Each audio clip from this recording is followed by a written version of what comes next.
بسم اللہ الرحمن الرحیم۔ کبھی آپ نے غور کیا کہ اللہ تعالیٰ نے اپنی آخری کتاب قرآن مجید میں صرف انسانوں ہی کا ذکر نہیں فرمایا بلکہ مختلف جانوروں کا بھی بار بار تذکرہ کیا؟ کیا یہ محض ایک اتفاق ہے یا پھر ان جانوروں میں ہمارے لیے ایسی حکمتیں اور سبق پوشیدہ ہیں جو ہماری زندگی بدل سکتے ہیں؟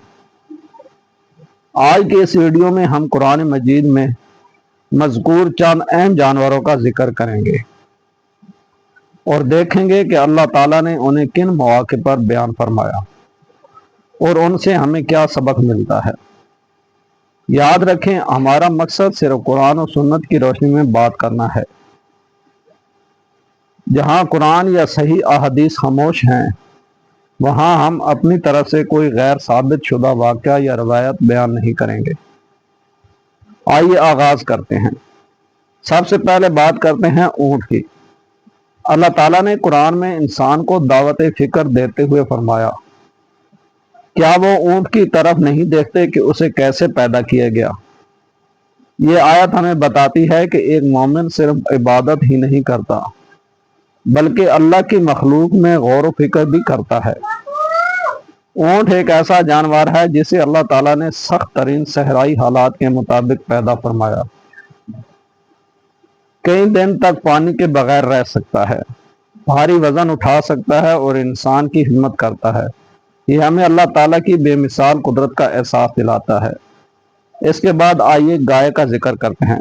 قرآن مجید کی سب سے طویل سورت کا نام ہے سورت البقرہ۔ اس میں بنی اسرائیل کو ایک گائے ذبح کرنے کا حکم دیا گیا، لیکن انہوں نے بار بار غیر ضروری سوالات کیے اور حکم پر فوراً عمل کرنے کے بجائے تاخیر کی۔ اس واقعے سے ہمیں یہ سبق ملتا ہے کہ اللہ کے واضح احکام کے سامنے بے جا بحث اور غیر ضروری سوالات ایمان کی علامت نہیں بلکہ کمزوری بن سکتے ہیں۔ ایک مومن کی شان یہ ہے کہ جب اللہ اور اس کے رسول صلی اللہ علیہ وآلہ وسلم کا حکم سامنے آ جائے تو وہ عاجزی کے ساتھ اسے قبول کرے۔ اب ذکر کرتے ہیں شہد کی مکھی کا۔ اللہ تعالیٰ نے سورۃ النحل میں شہد کی مکھی کا ذکر فرمایا اور بتایا کہ اللہ نے اسے مختلف پھلوں سے غذا لینے اور پہاڑوں، درختوں اور لوگوں کے بنائے ہوئے گھروں میں چھتے بنانے کی ہدایت دی۔ پھر اس کے پیٹ سے مختلف رنگوں کا مشروب یعنی شہد نکلتا ہے جس میں لوگوں کے لیے شفا ہے۔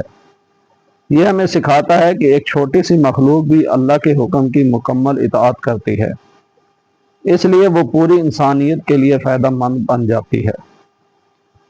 اگر ایک مومن بھی اللہ کے احکامات پر اسی طرح عمل کرے تو وہ بھی معاشرے کے لیے خیر اور بھلائی کا ذریعہ بن سکتا ہے۔ پھر آتا ہے چیونٹی کا واقعہ۔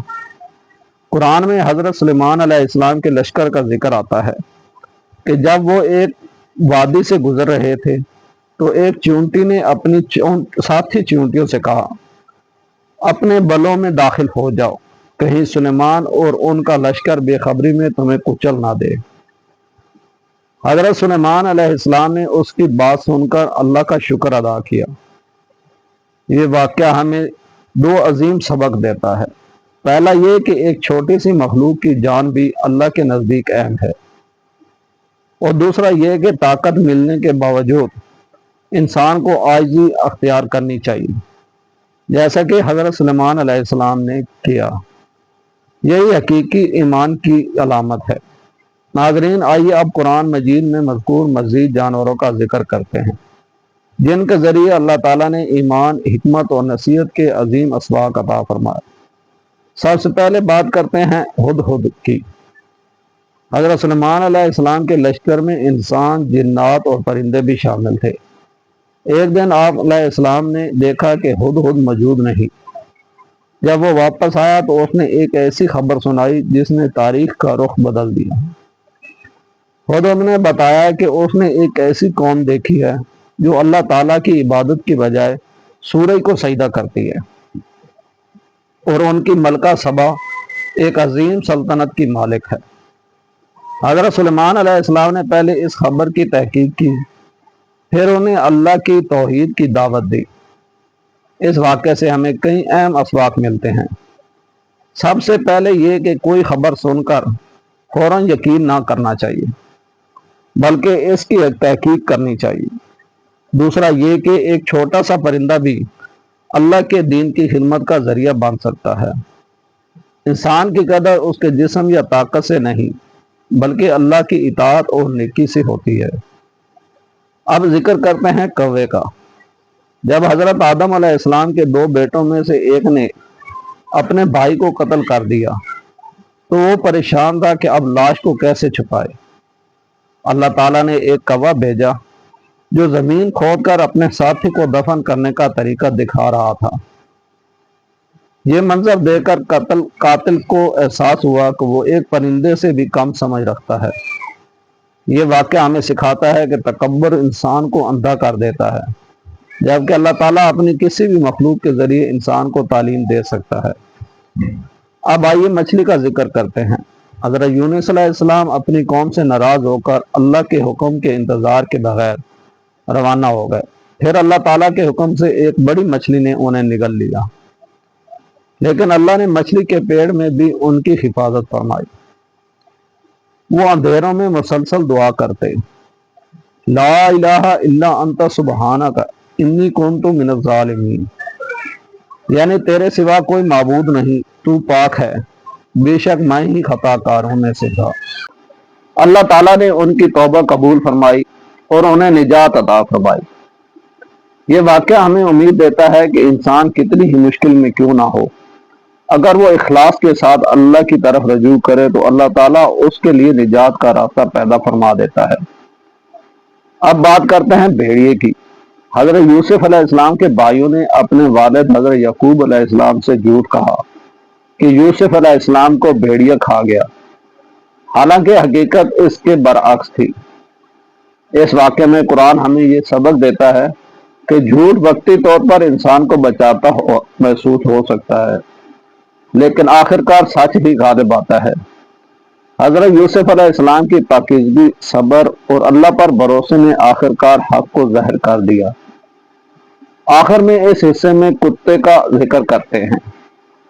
قرآن مجید میں اصحاب کہف کے واقعے میں ان کے وفادار کتے کا ذکر آتا ہے جو غار کے دہانے پر موجود تھا۔ قرآن اس کا ذکر صرف ایک جانور کے طور پر نہیں کرتا، بلکہ اس واقعے کا حصہ بنا کر یہ بتاتا ہے کہ اللہ تعالیٰ جسے چاہے اپنے عظیم واقعات میں شامل فرما دیتا ہے۔ ایسے ہمیں وفاداری، نیک لوگوں کی صحبت کی اہمیت اور اللہ کی قدرت پر ایمان کا سبق ملتا ہے۔ ناظرین، اب ہم قرآن مجید میں مذکور مزید جانوروں اور مخلوقات کا ذکر کرتے ہیں جن میں ہر ایک ہمارے لیے ایمان، فکر اور نصیحت کا ایک پیغام رکھتا ہے۔ آئیے سب سے پہلے گھوڑے کا ذکر کرتے ہیں۔ اللہ تعالیٰ نے سورۃ العادیات میں دوڑتے ہوئے گھوڑوں کی قسم کھائی۔ قرآن ہمیں بتاتا ہے کہ یہ گھوڑے اپنے سوار کے لیے پوری وفاداری، طاقت اور جان فشانی سے دوڑتے ہیں۔ اس کے بعد اللہ تعالیٰ انسان کو یاد دلاتا ہے کہ افسوس، انسان اپنے رب کی نعمتوں کا شکر ادا کرنے میں اکثر کوتاہی کرتا ہے۔ یہ ہمیں سکھاتا ہے کہ اگر ایک جانور اپنے مالک کا اتنا وفادار ہو سکتا ہے تو ایک مومن کو اپنے رب کے احکام پر اس سے بھی بڑھ کر ثابت قدم ہونا چاہیے۔ اب بات کرتے ہیں خچر اور گدھے کی۔ اللہ تعالیٰ نے فرمایا کہ اس نے گھوڑے، خچر اور گدھے پیدا کیے تاکہ انسان ان پر سواری کرے اور ان سے فائدہ اٹھائے۔ یہ آیت ہمیں یاد دلاتی ہے کہ زمین کی ہر نعمت اللہ تعالیٰ کی عطا ہے۔ انسان کو ان نعمتوں پر تکبر نہیں بلکہ شکر ادا کرنا چاہیے۔ اسی طرح قرآن میں ایک اور مقام پر گدھے کی آواز کو مثال بنا کر فرمایا گیا کہ آوازوں میں سب سے زیادہ ناگوار آواز گدھے کی آواز ہے۔ یہ مثال ہمیں دوسروں سے نرمی، اچھے اخلاق اور آہستہ لہجے میں بات کرنے کی تعلیم دیتی ہے۔ اسلام ہمیں بلند آواز، سخت لہجے اور بدتمیزی سے بچنے کی تلقین کرتا ہے۔ اب ذکر کرتے ہیں ہاتھی کا۔ سورۃ الفیل میں اللہ تعالیٰ نے اس واقعے کا ذکر فرمایا جب ابرہہ ایک عظیم لشکر اور ہاتھیوں کے ساتھ خانہ کعبہ کو گرانے آیا، لیکن اللہ تعالیٰ نے چھوٹے چھوٹے پرندے بھیجے جو کنکریاں لے کر آئے اور اللہ کے حکم سے وہ طاقتور لشکر تباہ ہو گیا۔ یہ واقعہ ہمیں یقین دلاتا ہے کہ جب اللہ کسی چیز کی حفاظت کا فیصلہ فرما لیتے تو دنیا کی کوئی طاقت اس کا کچھ نہیں بگاڑ سکتی۔ اس لیے مومن کا بھروسہ ہمیشہ اپنے رب پر ہونا چاہیے، نہ کہ صرف ظاہری طاقت پر۔ اب آئیے بٹیر کا ذکر کرتے ہیں۔ جب بنی اسرائیل صحرا میں تھے تو اللہ تعالیٰ نے ان پر اپنی رحمت کے طور پر من و سلوہ نازل فرمایا۔ سلوہ سے مراد بٹیر ہے۔ اللہ تعالیٰ نے انہیں پاکیزہ رزق عطا کیا، لیکن انہوں نے شکر کے بجائے ناشکری کی۔ یہ واقعہ ہمیں سکھاتا ہے کہ نعمت کی حفاظت شکر سے ہوتی ہے، جبکہ ناشکری نعمتوں کے زوال کا سبب بن سکتی ہے۔ اب ذکر کرتے ہیں ان مخلوقات کا جنہیں اللہ تعالیٰ نے فرعون اور اس کی قوم پر عذاب کے طور پر بھیجا۔ قرآن میں ٹڈیاں، جوئیں، مینڈک اور خون کا ذکر آیا ہے۔ یہ سب اللہ تعالیٰ کی قدرت کی نشانیاں تھیں تاکہ فرعون اور اس کی قوم حق کو قبول کریں، لیکن انہوں نے تکبر اختیار کیا۔ یہ ہمیں یاد دلاتا ہے کہ جب انسان مسلسل حق کا انکار کرتا ہے تو ظلم پر قائم رہتا ہے تو اللہ تعالیٰ کی پکڑ سے کوئی نہیں بچ سکتا۔ ناظرین، قرآن مجید میں مذکور ہر جانور کا ذکر کسی نہ کسی حکمت کے تحت ہے۔ کہیں وہ اللہ کی قدرت کی نشانی ہے، کہیں صبر کا سبق، کہیں شکر کی تعلیم، کہیں توحید کی دعوت، اور کہیں ظلم و تکبر کے انجام کی یاد دہانی۔ ایک مومن کا کام صرف یہ جاننا نہیں کہ قرآن میں کون سا جانور مذکور ہے، بلکہ یہ بھی سمجھنا ہے کہ اللہ تعالیٰ اس کے ذریعے ہمیں کیا پیغام دینا چاہتے ہیں۔ اگر ہم قرآن کو صرف پڑھنے کے بجائے سمجھ کر اپنی زندگی میں نافذ کریں تو یہی کتاب ہمارے لیے دنیا اور آخرت دونوں کی کامیابی کا ذریعہ بن جائے گی۔ ناظرین، اب تک ہم نے قرآن مجید میں مذکور مختلف جانوروں کا ذکر کیا، لیکن سوال یہ ہے کہ اللہ تعالیٰ نے ان کا تذکرہ صرف معلومات دینے کے لیے فرمایا یا اس کے پیچھے کوئی گہرا پیغام بھی ہے؟ حقیقت یہ ہے کہ قرآن محض تاریخ یا معلومات کی کتاب نہیں، بلکہ ہدایت کی کتاب ہے۔ اس میں بیان ہونے والا ہر واقعہ، ہر مثال اور ہر مخلوق انسان کو اپنے رب کی طرف متوجہ کرتی ہے۔ جب ہم اونٹ کو دیکھتے ہیں تو اللہ کی قدرت یاد آتی ہے۔ جب شہد کی مکھی کا ذکر پڑھتے ہیں تو اطاعت، محنت اور دوسروں کے لیے فائدہ مند بننے کا سبق ملتا ہے۔ جب چیونٹی کا واقعہ پڑھتے ہیں تو احساس ہوتا ہے کہ چھوٹی سی چیونٹی بھی نظم و ضبط، ذمہ داری اور احتیاط کا نمونہ بن سکتی ہے۔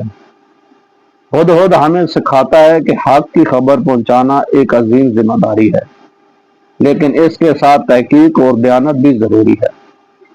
کوا ہمیں یاد دلاتا ہے کہ اللہ تعالیٰ اپنی کسی بھی مخلوق کے ذریعے انسان کو علم عطا کر سکتا ہے، اس لیے تکبر کی کوئی گنجائش نہیں۔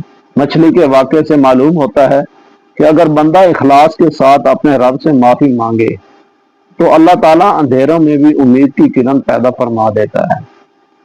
بھیڑیے کے واقعے سے جھوٹ کے انجام کا سبق ملتا ہے، جبکہ اصحاب کہف کے کتے کا ذکر ہمیں نیک لوگوں کی صحبت اور وفاداری کی اہمیت یاد دلاتا ہے۔ گھوڑا وفاداری، ہمت اور قربانی کی علامت ہے، جبکہ گدھے کی مثال ہمیں نرم لہجے، اچھے اخلاق اور عاجزی کی تعلیم دیتی ہے۔ اور ہاتھی والوں کا واقعہ ہمیشہ یاد دلاتا ہے کہ دنیا کی سب سے بڑی طاقت بھی اللہ تعالیٰ کے فیصلے کے سامنے بے بس ہے۔ ناظرین، یہ تمام واقعات ہمیں ایک ہی حقیقت کی طرف لے جاتے ہیں کہ پوری کائنات اللہ تعالیٰ کی نشانی سے بھری ہوئی ہے۔ قرآن بار بار انسان کو دعوت دیتا ہے کہ وہ غور کرے، سوچے اور اپنے رب کو پہچانے۔ لہذا جب بھی آپ کسی جانور کو دیکھیں تو صرف اس کی شکل یا فائدہ نہ دیکھیں، بلکہ یہ بھی سوچیں کہ اللہ تعالیٰ نے اسے کیوں پیدا فرمایا اور اس سے ہمیں کیا سبق سیکھنا چاہیے۔ ایک سچا مسلمان وہ ہے جو قرآن کو صرف تلاوت ہی نہیں کرتا، بلکہ اس کی ہدایات کو اپنی زندگی کا حصہ بناتا ہے۔ آئیے آج ہم سب یہ عہد کریں کہ ہم قرآن مجید کو سمجھ کر پڑھنے کی کوشش کریں گے۔ ہم اللہ تعالیٰ کی ہر نعمت پر شکر ادا کریں گے۔ ہم جھوٹ، تکبر اور ناشکری سے بچنے کی کوشش کریں گے، اور اپنی زندگی کو قرآن و سنت کے مطابق گزارنے کی دعا کریں گے۔ اللہ تعالی ہمیں قرآن مجید سے حقیقی محبت عطا فرمائے، اس کی تعلیمات پر عمل کرنے کی توفیق دے، ہمارے دلوں کو ہدایت سے منور فرمائے اور ہمیں دنیا و آخرت کی کامیابی نصیب فرمائے، آمین یا رب العالمین۔ اگر آپ کو یہ ویڈیو پسند آئی اور آپ چاہتے ہیں کہ قرآن و سنت کی روشنی میں مزید مستند اور ایمان افروز موضوعات پر ویڈیو دیکھیں تو ویڈیو کو پسند کریں، اپنے اہل خانہ اور دوستوں کے ساتھ شیئر کریں اور ہمارے چینل کو سبسکرائب کر کے نوٹیفیکیشن ضرور آن کریں تاکہ آنے والی ہر نئی ویڈیو آپ تک بر وقت پہنچ سکے۔ السلام علیکم ورحمۃ اللہ وبرکاتہ۔ اپنی دعاؤں میں ضرور یاد رکھیے۔ شکریہ۔ اللہ حافظ۔